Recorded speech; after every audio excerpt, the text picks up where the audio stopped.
I lovingly call my child a parasite. This parasite was growing inside my body for 9 months, stealing literally every nutrient that I had available. So to me, it's really no surprise that secondary infertility is actually extremely common because we've grown another human. Like, we need to replenish our bodies, re-nourish before we can have the next child. And I think that gets so undervalued, and that process can actually sometimes be longer than when you're trying for your first child. Welcome to the Soaring Child Podcast, where parents of children with ADHD learn tips and tricks to help their child soar at home, at school, and in life. We feature interviews with experts, medical professionals, and parents just like you who are learning how to reduce ADHD symptoms using food and other natural strategies. Because children with ADHD deserve to soar just like every other child. I'm your host, Dana Kay. Hello parents, this is Dana Kay here with another edition of the Soaring Child Podcast. Now, this episode is a little bit different, but I have to say I had so much fun filming it.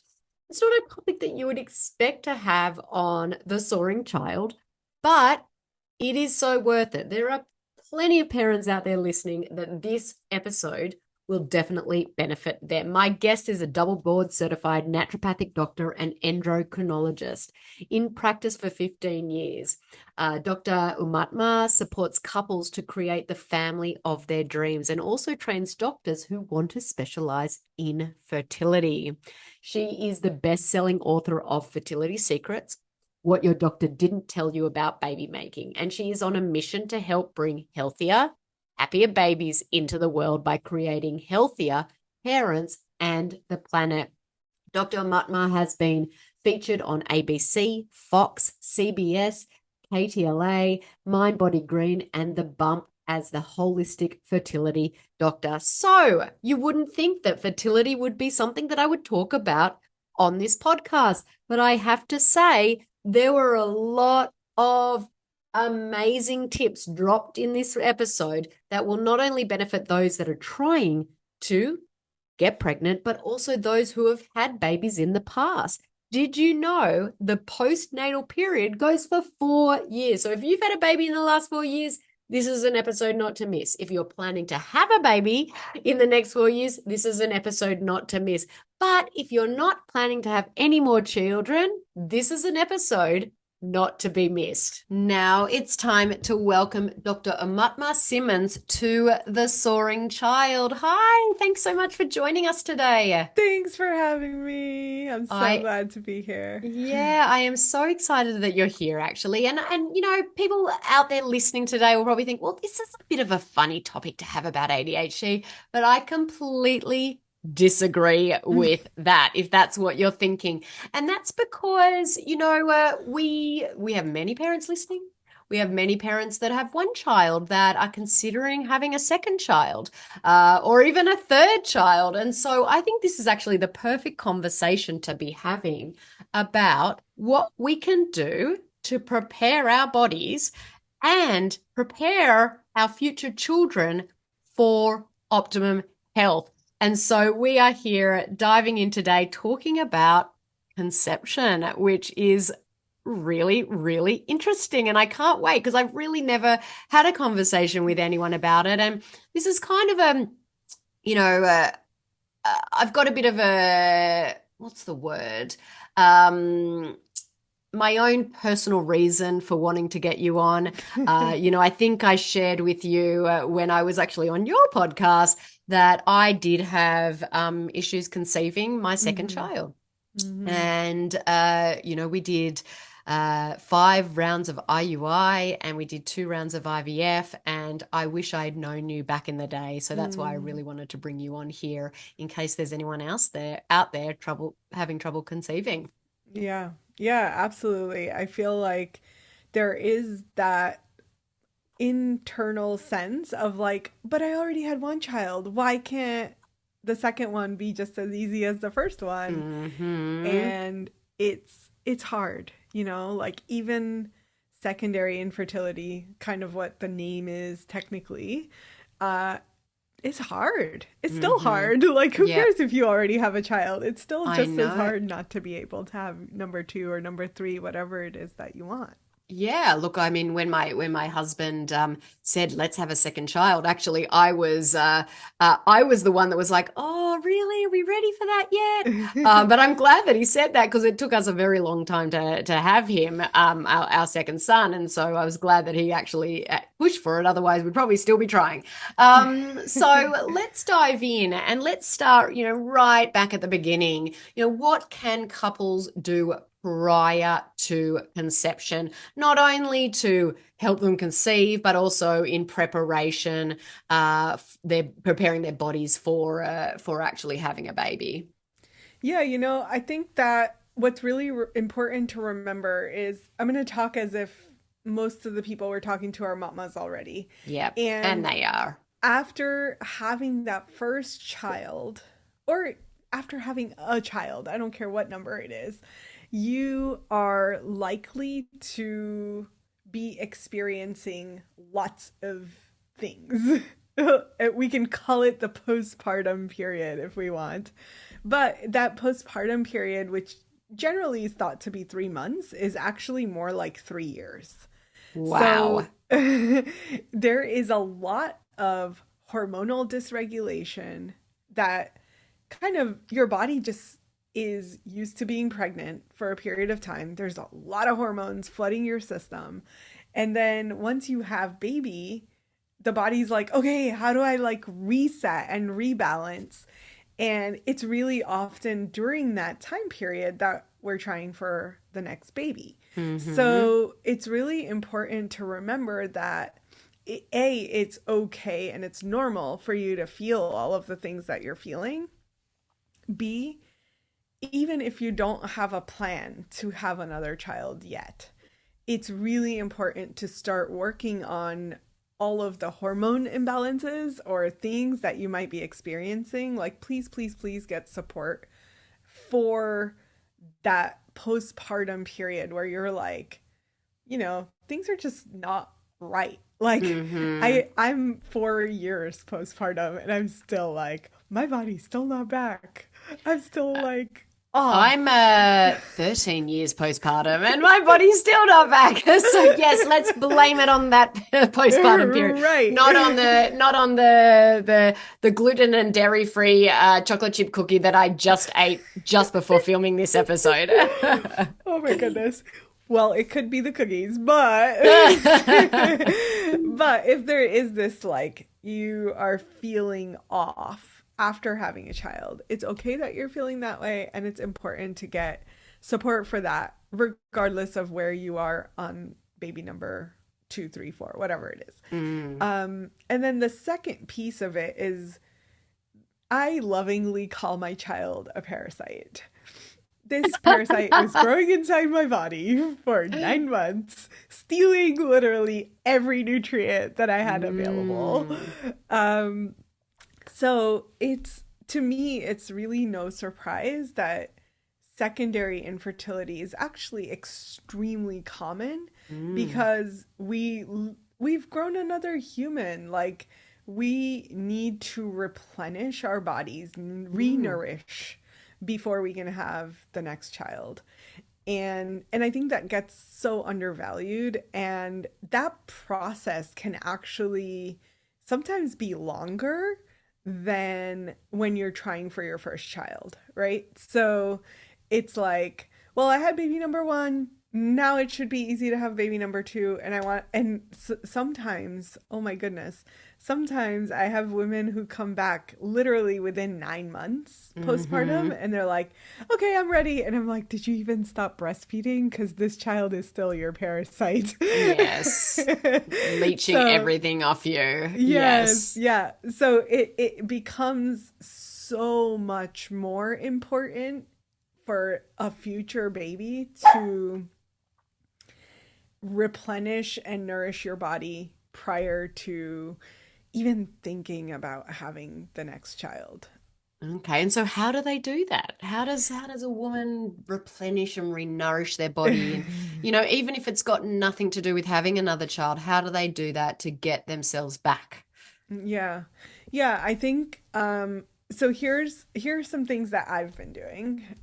One, I realized that my circadian rhythm was shot because, well, let's face it, I didn't sleep for like a year and a half after having a child, right? So your body doesn't, it's like, it's out of whack. Then you throw it more out of whack because like baby wakes up a million times in the night and you're like, okay, when do I get back to normal? Whatever that normal is. So Never. yeah. So I feel like restoring the nervous system is such a big component of this. And there are some really easy things that we can do to help the nervous system. So I'm going to give you my favorites. I do probably a lot because I've just been so aware of this, like, oh, my nervous system is just like on edge and frayed all the time. So one of my main things that I'm really excited about is going to sound cliche, but it's meditation. Honestly, like I used to meditate. I got away from it for basically since I had baby. I stopped meditating, and I'm finally just getting back to the point of like putting in a practice again. And it feels so distant, but it's also like getting me back to like feeling calmer through my day, less anxiety, less depression, just like, wow, this is amazing. So meditation, whatever type of meditation you like to do, there's lots of apps you can download. It honestly, like my meditation's 10 to 15 minutes. It's not 3 hours a day. Yeah. So and that's all you need sometimes is just, even like wake up 10 minutes earlier and just do something just to recenter yourself, not only to help the start the day. And, we're obviously listening to this podcast if we've got kids that have got challenges, but it also is going to help you prepare for the day ahead, but also, as you said, reset that nervous system. Mm-hmm. Yeah. So that's been one of my key things. Second thing I've been doing is kind of trying to optimize sleep. So the important part of that is that sunlight in the first 30 minutes of waking up actually supports the production of cortisol. It's called the cortisol awakening response. It needs to happen within 30 minutes. So I literally like wake up and go for a walk right in the morning. And that is like the sunlight hitting the eyes really helps to like get that cortisol going. And then, so can I ask you a question there? Yes. Yeah. What happens if you live in a place cloudy state of Seattle that is right now that we're not seeing the sun? You know what? Right. Yesterday I was just saying, I was doing another actually podcast interview, and I was saying to the guest, I was like, oh, the summer has extended. The sun is out. It's so beautiful here. And then I woke up this morning and the rains have come. So what do you do in that instance? Yes. So in that instant, I usually suggest like you can go on Amazon and get a full spectrum light that you can put on your table. And you can have your breakfast in front of it. Like it doesn't actually have to change. You don't have to do a lot of habit change, right? You can just say like, oh, here's this light. We're going to stick it on our dining table and we're going to eat in front of it. So you're getting like 10 minutes of full spectrum light hitting your eyes while you're doing what you're normally doing. You can put it on your makeup table. There's so many options. So find a way to integrate it if you don't have the ability to get sunlight, or, you live in a cloudy place and don't have any other options. That's a great tip. Yeah. So that's the cortisol in the morning. The flip side of that circadian patterning is the melatonin. And melatonin is thrown off or will not kick into production anytime it sees light. So all of the blue lights that we sit in front of all day, or at least I do, computers, TVs, phones, whatever, are disrupting the production of melatonin. So a really easy hack, which I'm sure so many of you have heard about, is to have blue light filter glasses. So I try to wear my glasses as the sun is going down, I'm putting my glasses on so that there isn't a chance that the production of melatonin is interrupted. And then at night, I kind of stack onto it with a little like quick meditation. I wouldn't even call it a meditation. It's like a nervous system reset that I do just before bed. And then I take my products. I have a couple of supplements that I've been really into. One is Neuromag, which is a magnesium 3 and 8. It crosses the blood-brain barrier. Yes, and for those that I very much love the magnesium 3 and 8. We actually have. I'm just trying to see. One of our supplements is magnesium 3 and 8. It's called Mind Thrive. So for those listeners, if you want to go and check that out, this is exactly what Aumatma is talking about. Yep, exactly. So Mind Thrive would be a really great option to help support the healing of the nervous system and the brain while you're going to bed. And then you can stack it in with melatonin or I like a product called Insomnitol, which has a couple of other like relaxants in it. Okay. And one question for you. Yeah. So, obviously when we're talking about kids, I do like to, not obviously give melatonin all the time to our kiddos because we don't want to sort of interrupt anything that's going on naturally in their body. So this is, more for the adults. But, what is that? Yeah, there's so many conflicting things out there about like what's the right amount of melatonin? Is too much too much? Is, 1 milligram enough? Is 10 milligrams like way too much? What are your thoughts on that? Yeah, that's a great question. So I think it's really person dependent and outcome dependent. So if your goal is resetting the nervous system where you don't have any issues falling asleep, like if you give me a couch, I'm out. See you later. Yeah. Like I have no issues falling asleep. I wish I was you. I wish I was you. I have a lot of trouble falling asleep. So for that person, a 1 milligram dose is sufficient. Yeah. For someone who maybe can't fall asleep easily, I might go up to like 2 or 3 milligrams. Yep. For someone who can't stay asleep, there are sustained release melatonin, which will kind of drip into your system through the night. And then for someone who is using melatonin as an antioxidant, you can go up to really, really, really high doses because at that point, your goal isn't to support sleep. It's really to support melatonin has anti-cancerous properties. So in those doses, it's really helpful for things like cancer and fertility, antioxidant. Awesome. So and I will say, let's just take a pause there. Listeners, if you want to grab a piece of paper and pen and write down, okay, so number one is we want to reset the nervous system. And by doing that, we're going to do some meditation in the morning. We're going to do a nervous system reset in the evening, a short meditation in the evening. We're going to get up and we're going to go into that sunlight within 30 minutes of waking. And then we're going to put those blue blocking glasses on when the sun starts to go down. Okay, these are amazing tips for us already. And we're only halfway into this episode. So what next? Yeah, so the other thing that I find a lot is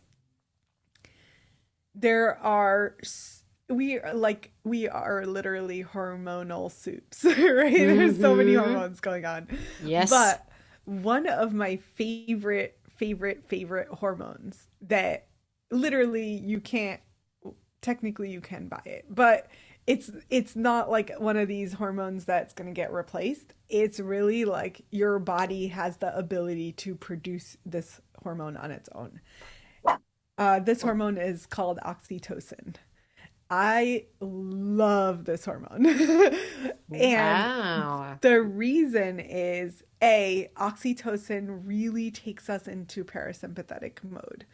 And B, oxytocin supports the production of serotonin, dopamine, like literally all of our inhibitory neurotransmitters, and it's going to help us feel supported. So, what are some ways to boost oxytocin? Oxytocin is really easy to boost through hugs and snuggles. So, as much as I can, I try to be like snuggling all day long, right? Like if I can, that's what we're doing. And that's really going to help support the production of oxytocin. Other ways that you can do that is stimulating any of your senses. So, smelling the food while you cook, or having like essential oils in your environment, or dancing because you're listening to music and you're like moving your body and feeling your body. Those are like really easy ways to support your nervous system and also like get this sense of I'm supported. And I think that that's one of the key things that we can kind of integrate and make it easy for ourselves, but like get a huge return on investment. I love all of those suggestions that you gave. And it made me actually think, and I was actually, as you were saying it, I was actually breathing in and I could smell my coffee and I just felt something come over me. Just the actual sheer action of breathing in and getting those senses of smell going. I love it. And I suppose that's, really also like smelling essential oils. We did another episode on essential oils, and it really does activate that parasympathetic nervous system and really just helps you relax. So what have we got there? We've got smelling, Mm-hmm. all of those senses, hugging, which I love hugging. And I'm going to go on a tangent here, and this has nothing to do with this. I tend to go on tangents sometimes, but I did those, those quizzes, the love languages, Mm-hmm. the Mm-hmm. 5 love languages, and I did it on one of my kiddos, and I know that he's just a hugger. And he just loves that physical touch. And it came out in the love language quiz. And, he just loves hugs. So I know I will always get a hug from him. So I'll just now know that if I need some oxytocin, I'm going to go, Bobby, come and give me a hug. Come and give me a hug. That's fantastic. Okay. So write that down, listeners. Okay. What next? What else can you give us today? Um, so what else can we do to reset the nervous system? I so there's one other thing that I think is helpful to think about, and that is asking for support. And this Mm, is really hard. I don't know what it is. Like, at least for me, this is super crazy hard. And it takes some level of effort to be like, hey, husband, can you help me with this thing? And he's yes. always happy to help. Like, this is what he loves to do, but it's me, right? Like, it's just having to ask. Yeah. Um, so really like embracing this like realization that A, we have the support. Most of the time, our partners are the people that are like, sure, yeah, of course, I'm going to help you. And it's like having that awareness of what is it that we need and how do we get that support is going to help relax your nervous system, because now instead of being in this like survival and feeling like, oh my God, I just have so much to do and here's my long to do list, being able to have even one or two things that you can just say, like, hey, can I get some support with this? Is going to help shift your nervous system out of relaxation, out of survival into relaxing and receiving. I think that's so important for all of us mothers and fathers out there listening as well, because it's not just the mothers, but, obviously the mothers have gone through a traumatic birth in their bodies. So, we need a reset. Okay. So, we've got a lot of information there, all great tips. Let's move on to, what if a couple, what do they do if they're having difficulty conceiving? Yeah, that's a great question. So we want to start with figuring out what's happening with our fertility. So the basics are hormone testing. If you are not getting your menstrual cycle yet because maybe you're still breastfeeding, then to me, that's a sign of like your body's not ready to get back into the game of conception. But if you are menstruating, then getting your cycle day 3 tests, those are hormone tests. Usually what I like to see is FSH, LH, estradiol, and AMH. Those are 4 different hormones, and together they give a really good snapshot of what's happening with fertility. They're totally not the end all be all, but that's a starting point to understand, hey, are my hormones ready to the point where I could potentially get pregnant? Or are there still things that are a little bit out of whack and that I need to address before I consider trying to get pregnant? So that's on the female side. And can I ask you a question on that one? Would a listener just go to their normal gynecologist or Yeah, so you could go to your gynecologist. Most often the question that they're going to get when they go in is, have you been trying to conceive for 6 to 12 months? And if you say no to that, they're probably going to say, okay, well then just go try. Yes. Don't stop there, because if that's the answer that you got, then there are other ways for you to access this testing so that you're not waiting 6 to 12 months. Because Lord knows, like, we don't necessarily want to have to wait, but having that information and knowing that things are out of whack is really, really helpful to be like, okay, like at least I know, and now I can figure out what to do about it, instead of waiting and waiting and waiting and waiting. And then you're like, wait, I already lost a year. Now I'm gonna like completely agree. Let's be proactive rather than reactive. Is what I like to say. Okay, so now to the husband. What can they do? What do they have to look at? So for the husband or the male partner, it's really important to get a semen analysis. And there is this belief system out there that if a man has fathered a child before, he's fine and it's not his issue. And this is a little bit of a misnomer, because sperm are actually cycling themselves every 3 to 4 months.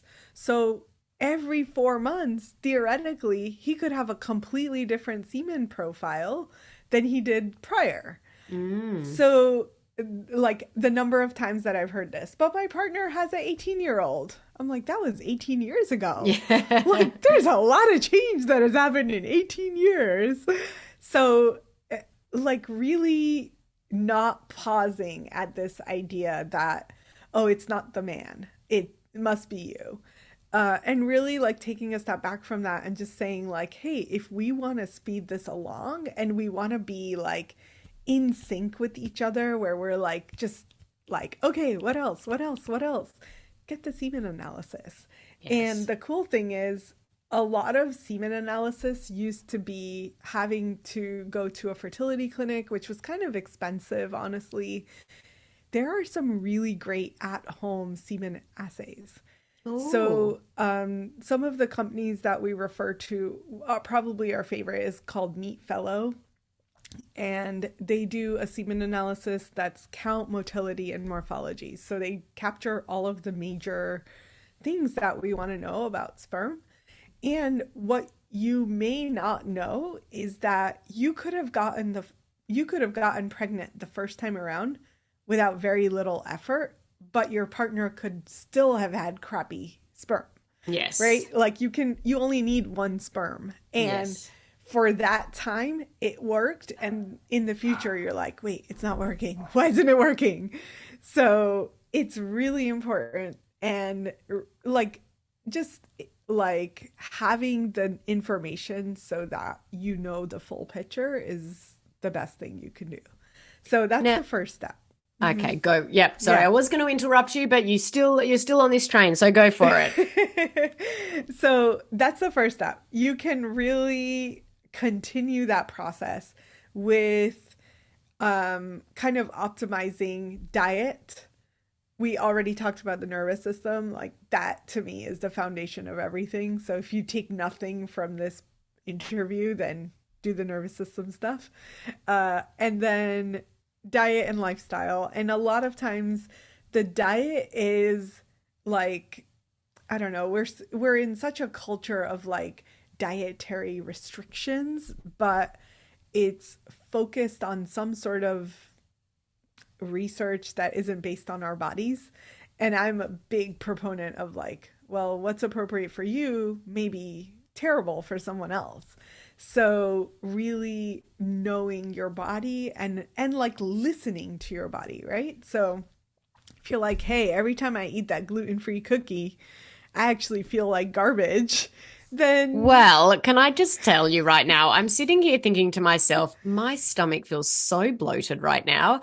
And I'm like, I wonder if it was the gluten-free, dairy-free cookie that I just have. Look, I don't normally eat lots of gluten-free, dairy-free cookies. I don't eat cookies, a lot, but I feel really bloated. So there you go. I'm listening to my body, taking your advice, yeah. and, maybe that doesn't agree with me. Yeah. Yeah. And it's like so many times I've seen people say, oh, but like that's the diet that I'm supposed to follow, right? And I like my most extreme client was this woman that was trying to lose weight. She was maybe like 40 pounds overweight.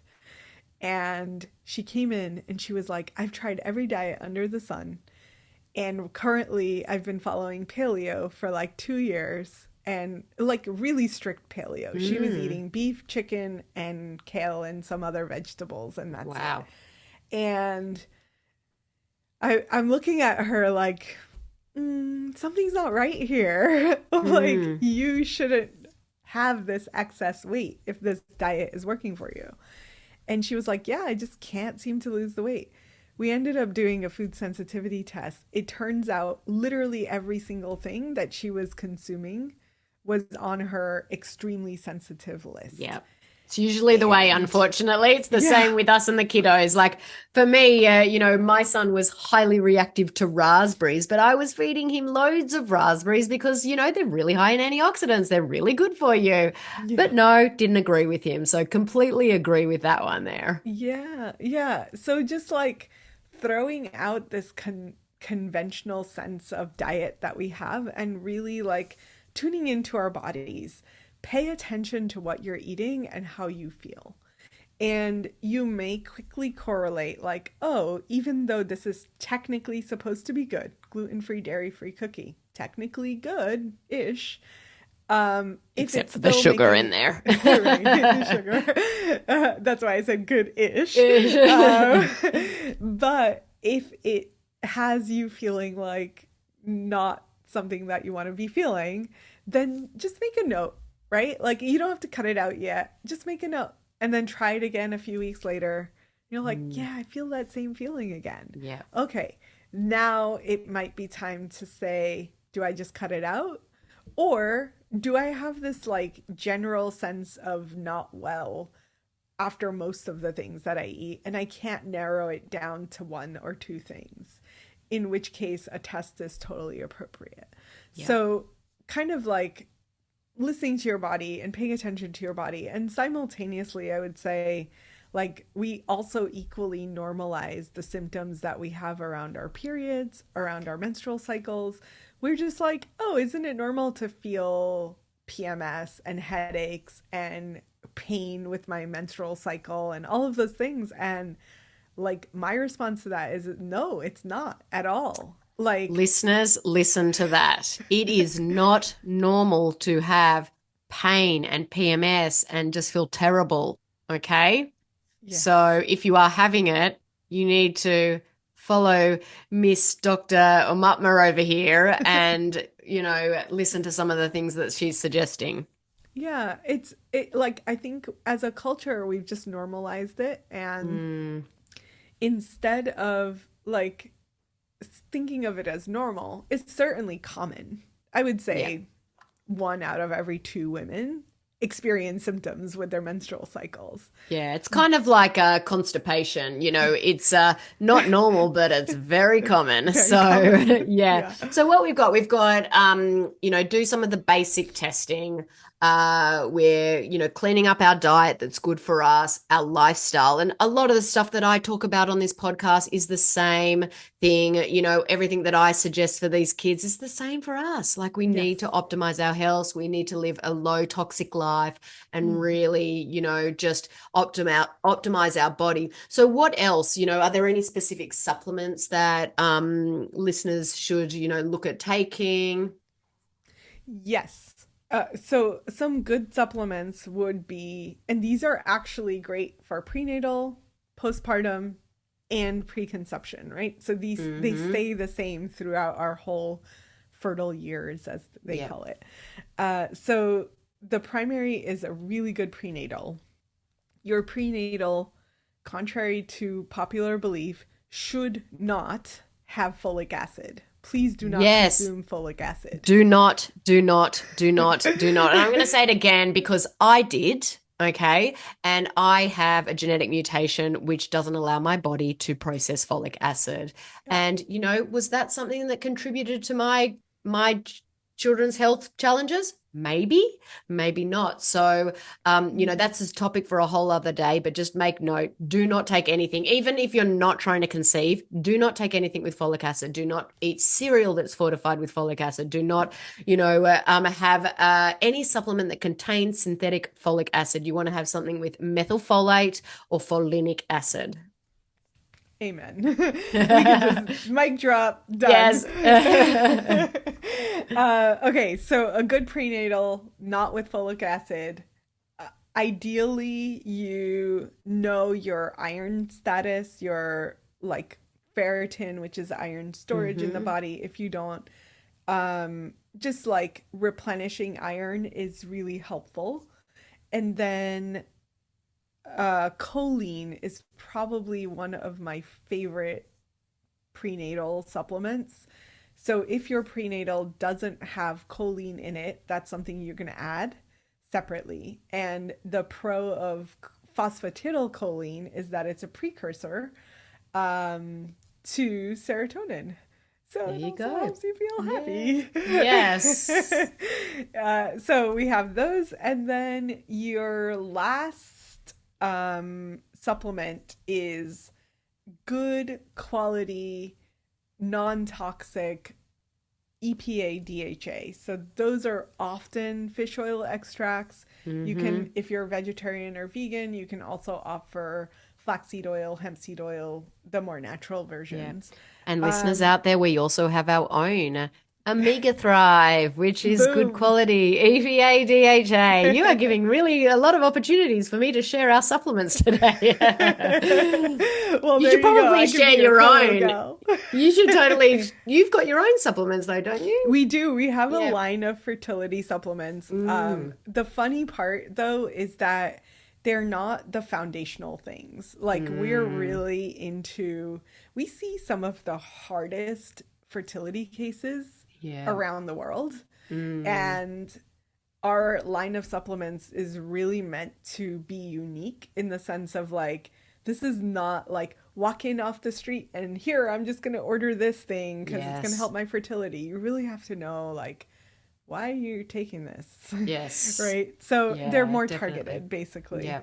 But the ones that I'm naming, those are like foundational things that Mm. are going to be extremely supportive of your journey, regardless of where you are or what your hormones are doing, right? Like my big thing is like let's not suggest anything for you that A, you don't need, or B, is going to throw you more out of whack. Yeah. So these are good Completely agree. foundational ones. Yeah. And then the last thing I would say is if you have high levels of stress, a good B complex is probably a really good idea on top of the prenatal. So most of the time prenatals are like sufficient-ish. But if you're experiencing high levels of stress, B vitamins are literally the cofactors to every single pathway in your body. The more stress you experience, the faster you're running through your Bs and the more your body needs replenishment. Just take it away from the prenatal. So don't take it at the same time because there's competitive absorption. But taking it separately will really like kind of give you an extra boost and really supportive to help energy, mood, like lots of different things. Yeah, awesome. Yeah. Well, just quickly before we finish up today, I just want to tie all of this back to ADHD quickly. Yeah. So, you know, there's always a big question in people's mind, you know, are they at greater risk the older that they have a child? So, you know, do you think that there's any truth to that? You know, will a child struggle with ADHD or other conditions if the person having the baby is over the age of 35? Yes and no. Statistically, there is a higher risk. I believe by the time you're 43, the risk is like 1 in 100 or something like that. So way Still different not. than when it was when you're 32. Yes.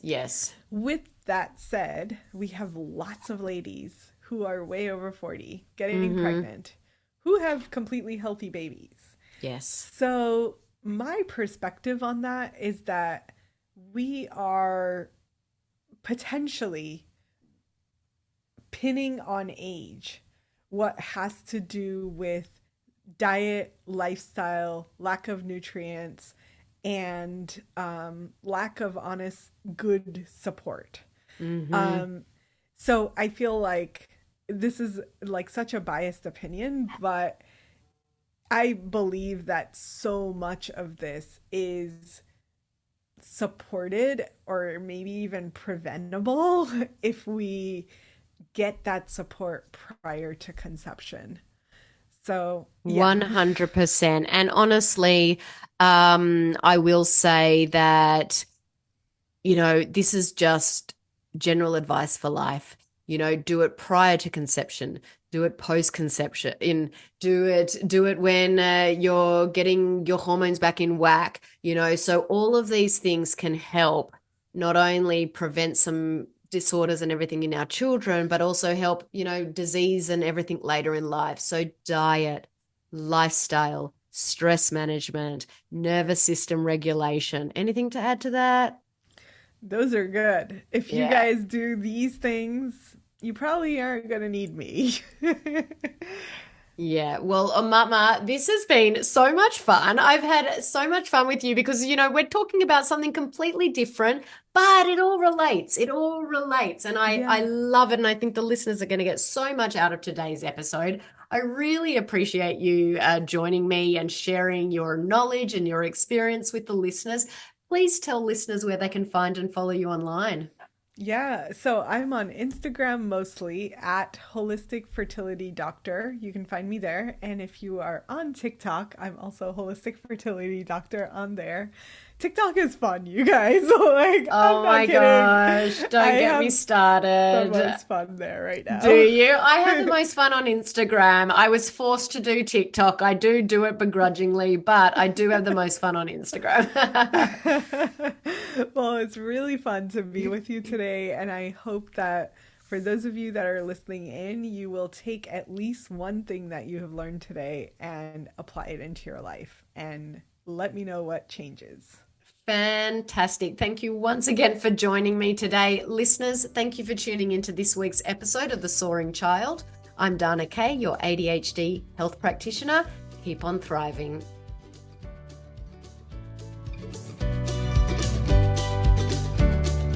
Thank you for listening to the Soaring Child podcast today. To learn more about how to help your child with ADHD soar using natural strategies, visit our website at ADHDthriveinstitute.com and follow us on social media at ADHD Thrive Institute.